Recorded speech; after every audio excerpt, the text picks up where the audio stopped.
fellow freedom fighters, comrades and friends, long live African freedom fighters.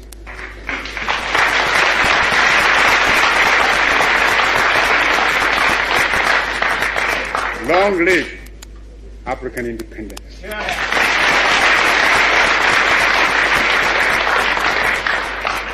Long live your struggle. And long live African unity. Support. Here is a phenomenon against which all African freedom fighters must be on their guard and resist to the utmost. Even though I appreciate the difficulties facing us, I must admit, I find it strange to watch some of us returning willingly to the colonialist fold. This time, they don't even have the excuse of being forced to subject themselves to foreign domination. It makes one wonder, why so much effort and sacrifice and so many lives were given up to the achievement of independence in the first place, if it can only be so quickly and easily surrendered. We must begin to build immediately our own continental common market. For it is easy for anyone who studies the common market organization closely to realize that the common market is aimed at harnessing the African countries to satisfy the profit lust of the imperialist bloc and to prevent us from following an independent neutralist policy.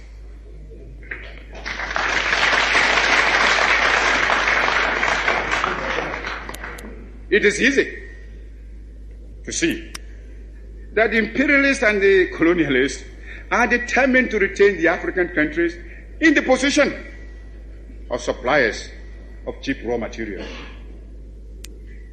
If we do not resist this threat, and if we throw in our lot with the common market, we shall doom the economy of Africa to a state of perpetual subjection to the economy of Western Europe. This will, of course, hinder the industrialization of our young African states. It is impossible to think of economic development and national independence without possessing an unfettered capacity for maintaining a strong industrial power. The activities of the common market are therefore fraught with dangerous political and economic consequences for the independent African states. The organization constitutes an attempt to replace the old system of colonial exploitation by a new system of collective colonialism, which will be stronger and more dangerous than the old evils we are striving to liquidate from our continent. This is another reason why we should come together in a unified African economic plan, which, operating on a continental scale, can make a solid attack on the imperialist domination in Africa. We should, without delay, aim at the creation of a joint African military command. There is little wisdom in our present separate effort to build up and maintain defense forces, which, in any case, would be ineffective in a major world conflict. If we examine this problem realistically, we would ask, which single African state could protect itself against an imperialist aggressor? And how much more difficult this will be when some states are allowing the imperialists to maintain bases on their territories. I have already referred to the military forces which South Africa is raising and the danger it poses for the new African states and the struggle of those still in chains. Only our unity can provide us with anything like adequate protection.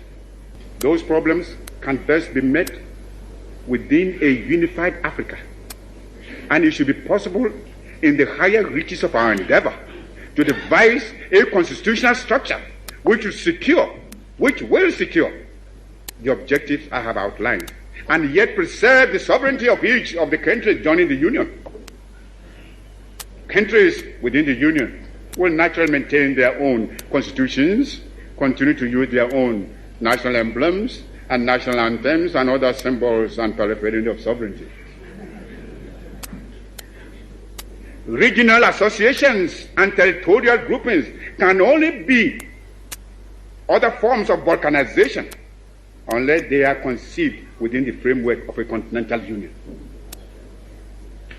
There are existing models which we can modify or adapt to our pattern.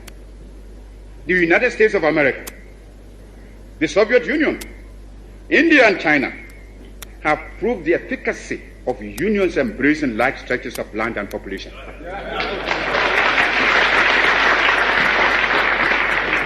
Long live African freedom fighters.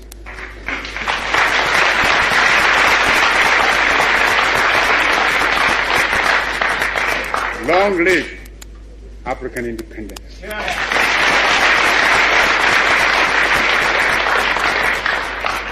Long live your struggle. And long live African unity.